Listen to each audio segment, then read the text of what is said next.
1 and 3.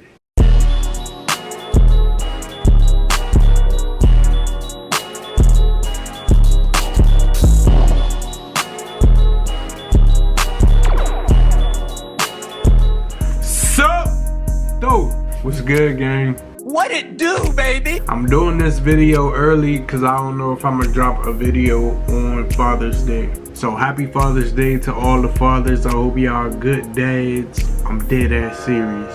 I hope y'all being fathers to y'all kids if you are a father. Make sure y'all hit that like button and subscribe to the channel if you're not subscribed. Are you subscribed? And leave a comment. Appreciate it. Let's get into the video. I have always enjoyed Father's Day. It was the one day of the year where I could escape from the world with Dad, and we could just be. This year, Dad chose a camping site near the lake so we could go fishing. At 15, I complained, but I was pumped to go. When we got to the campsite, it was magnificent. Tall pine trees, a glassy lake, and that refreshing smell of nature. But we weren't alone. Close to our campsite was a set of 2 men who had set up camp. They didn't seem like the normal camping type. Grimy, loud, and were constantly looking in our direction. I saw Dad's jaw get tighter and tighter every time they would laugh too loud, or even if they overstayed their gaze and looked for a little too long. After a certain time, Dad got up and said, "Let's go find a better spot." I could feel the concern in his voice, so I didn't argue. We packed up and moved to a different spot. It was closer to the highway, so we could still hear the echoes of truck horns coming from a distance. I kind of hated the spot, as I wanted to go to a more secluded one. But now, when I think about that day, I realize Dad had good reasons to choose it. After the sun dipped below the giant trees, Dad and I roasted marshmallows while laughing at his terrible ghost stories. We were enjoying the moment as Dad went on to tell childhood memories of me. I was laughing a lot when suddenly my dad raised his hand and gestured me to stop. His eyes looked all alert. His smile disappeared in seconds. He whispered to me, "Naomi, I want you to hide under the car." I was stunned to hear such a bizarre request. I looked at him, confused, and asked, "What? Why would I?" My dad cut me off, saying, "No arguments. Just do as I say." I got up and started walking to our car. It was parked under this big tree in darkness. I slid under the car and began hearing footsteps coming closer. A few minutes later, I saw 2 pairs of boots walking closer to my dad.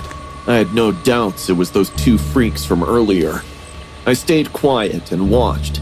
One of them waved to my dad and said, "Having fun?" My dad nodded with a casual smirk and asked, "You guys need something?" The other guy responded with a creepy chuckle. "No, just came to chill with you guys. Where's your daughter?" I could see both of their eyes scanning our campsite like hawks. My dad sat down near the fire, maintaining a very calm demeanor. Nudging the hot burning coals into the fire with a campfire poker, my dad responded, "She went out for a fishing. It'll be great if you guys leave." The 2 guys exchanged a weird look. Then one of them started walking towards our car. My heart hammered in my chest as I noticed a pair of boots coming towards me. My dad got up, still holding the poker in one hand, and yelled, "Didn't I tell you to leave?" The other guy, who was closer to him, responded, "He's just gonna take a pee. Don't worry, unless you have something valuable in your car." Saying this, he cracked an annoying laugh. The other guy stopped a few inches away from our car and aimed at a bush. I could hear him humming while he released himself.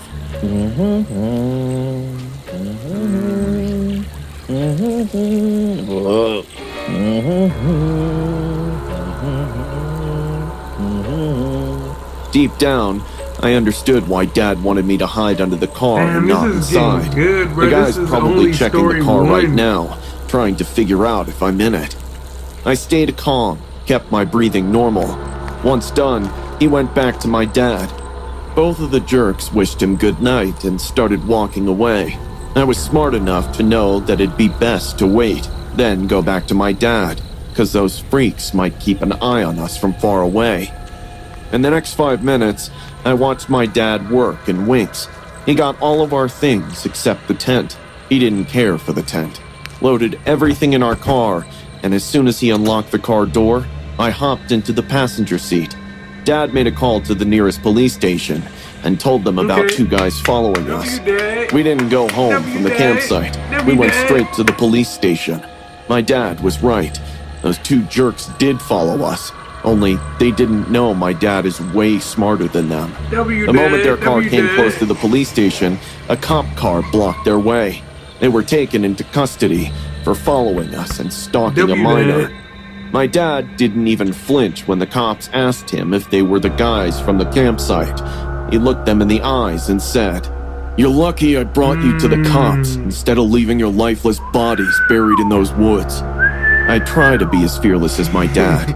And to all the campers and wilderness lover out there, always follow your instincts in the wild. That was a good one. Story one. Father's Day always hits hard for me. Social media is crowded with perfect family pictures and people honoring the memories I'm jealous of and can't relate to. For me, it's always been just Dad and me, and it still is.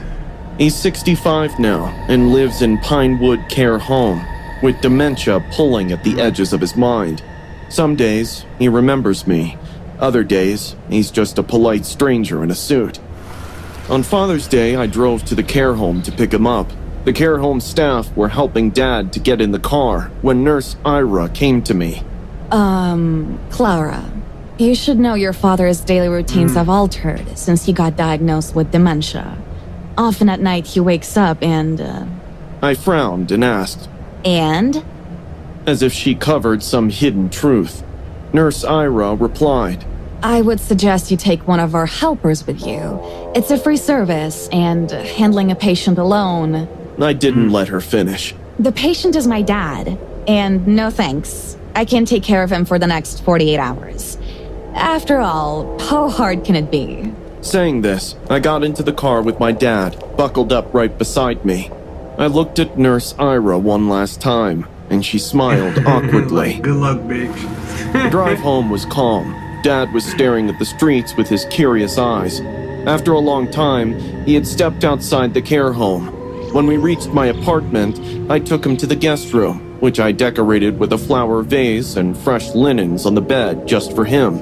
He sat down on the bed, looked at the ceiling, and then said, "Clara, I'm hungry." Tears of joy rolled down my cheek. It's been a while since my dad called me by my name. I rushed to the kitchen and made sandwiches for both of us. The next few hours went like a dream. We both ate together, laughed, and recalled some distant memories from my childhood. It was great to see Dad being Dad. After dinner, I asked him if he would like to watch a movie, and he agreed. We both lay down on the couch in the living room and began watching The Lion King. Well, I was watching Dad. How his face changed in excitement seeing the movie. I guess I was quite tired, hence I don't remember falling asleep. I woke up with a weird silence. The movie has ended. The screen has paused in the credits.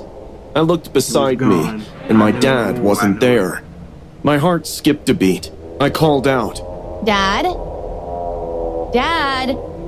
My apartment was in complete silence. I got up from the couch to look for him. Next to the living room, there's a dimly lit corridor. My bedroom is at the end of it. I stood in front of the corridor. My back was facing the other end of it. I called out again. "Dad? Where are you?" Just then, I felt someone run behind me, chuckling.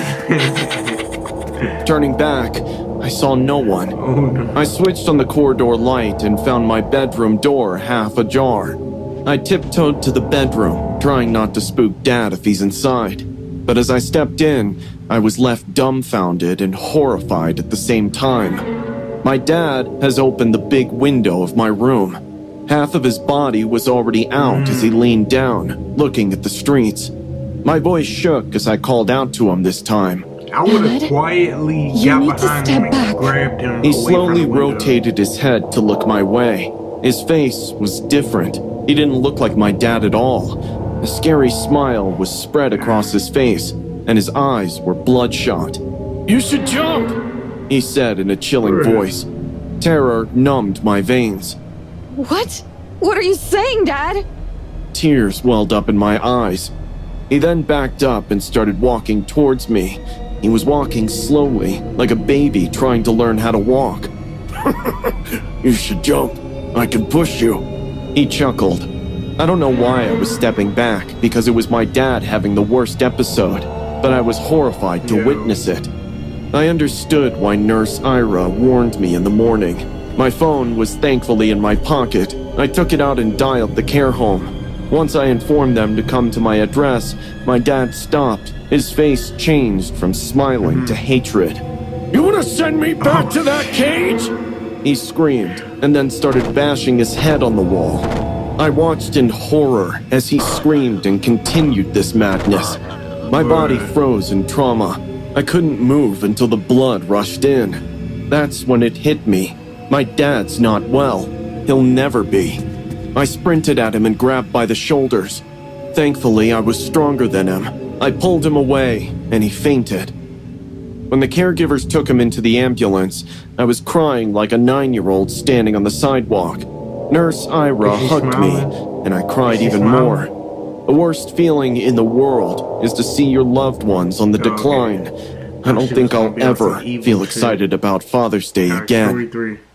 Story 2. This happened when I was 8 years Story old. 3 is the best one. One sunny afternoon, my mom asked me if I would like to accompany her to Walmart for some cleaning supplies. I told her I needed a new set of colors for the Father's Day card, and she happily agreed.